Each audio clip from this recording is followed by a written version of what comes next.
Assalamualaikum warahmatullahi wabarakatuh. Alhamdulillah wassalatu wassalamu ala Rasulillah wa ala alihi wa ashabihi wa man wala ma ba'du. Kaum muslimin dan muslimat peserta grup Dirasat Islamiyah yang semoga senantiasa dirahmati Allah Subhanahu wa taala.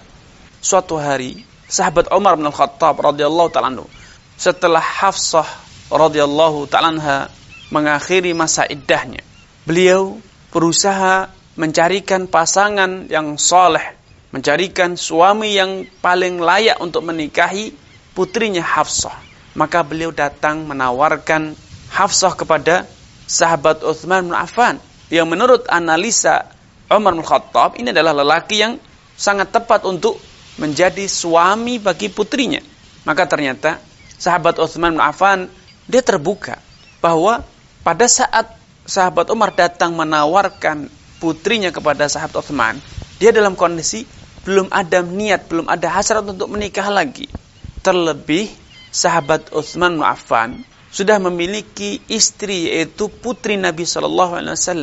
Nampaknya sahabat Utsman tidak ingin menyakiti ataupun menjadikan putri Nabi SAW merasa tersinggung. Beliau berusaha menjaga perasaan istrinya. Apalagi ini adalah putri Nabi SAW. Beliau sangat berhati-hati untuk mengambil keputusan berpoligami di sini. Maka walaupun yang menawarkan anaknya adalah sahabat Umar, sahabat Utsman mengambil sikap bijak. Beliau dengan jelas, transparan, jujur dengan cara yang santun, beliau mengatakan, "Laisa lil yauma ilan nisa'i hajah." Wahai sahabatku Umar, saat ini aku sedang tidak ingin menikah lagi.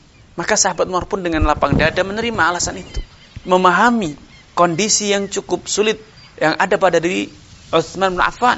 Maka beliau datang kepada sahabat Abu Bakar, orang yang menurut analisa Umar Al-Khattab sebagai seorang wali, sebagai seorang ayah, adalah orang yang sangat soleh, lelaki yang paling ideal untuk bisa menjadi pendamping putrinya. Beliau tawarkan putrinya untuk dinikahi oleh Abu Bakar. Namun ternyata Abu Bakar diam, tidak memberikan respon, tidak memberikan jawaban.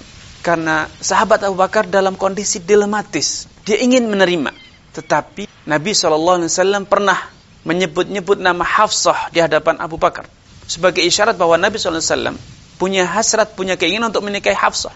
Beliau juga ingin menjawab mengapa beliau tidak menerima tawaran ini, tetapi beliau khawatir terjatuh dalam suatu hal yang lebih besar, yaitu membocorkan rahasia Nabi SAW yang tidak sepatutnya dilakukan oleh seorang mukmin. Maka sahabat Bakar diam, tidak memberikan tanggapan karena beliau tidak tahu harus bersikap seperti apa. Berterus terangkah, maka ini menjadi masalah. Menerima maka menjadi masalah. Maka beliau memilih untuk diam. Keputusan sahabat Abu Bakar untuk diam ini menjadikan sahabat Umar tersinggung, sehingga beliau mengadu kepada Nabi SAW perihal sikap Abu Bakar ini.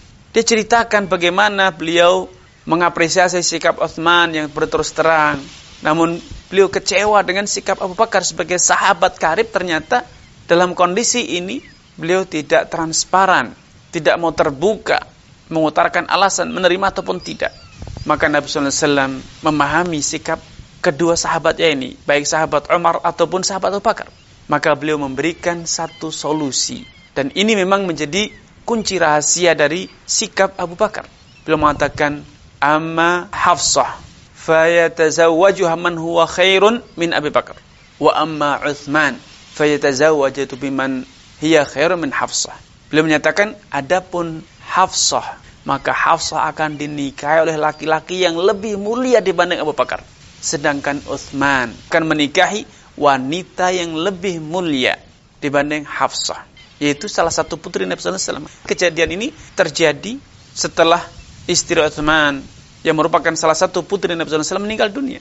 Maka saat itulah Umar bin Khattab merasa lapang dada, lega, bahwa beliau berhasil menemukan pasangan untuk putrinya yang solehah.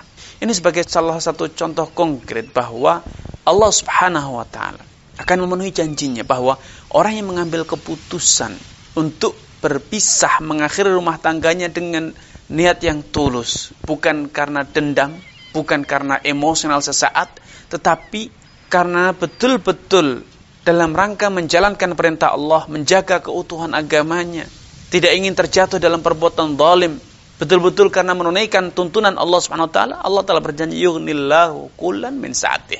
Allah akan berikan kecukupan kepada masing-masing dari keduanya. Allah Subhanahu wa taala telah berjanji dan janji Allah, man asdaqu minallahi haditha. Siapakah yang lebih jujur ucapannya daripada Allah Subhanahu wa taala? Itulah janji Allah Subhanahu wa taala.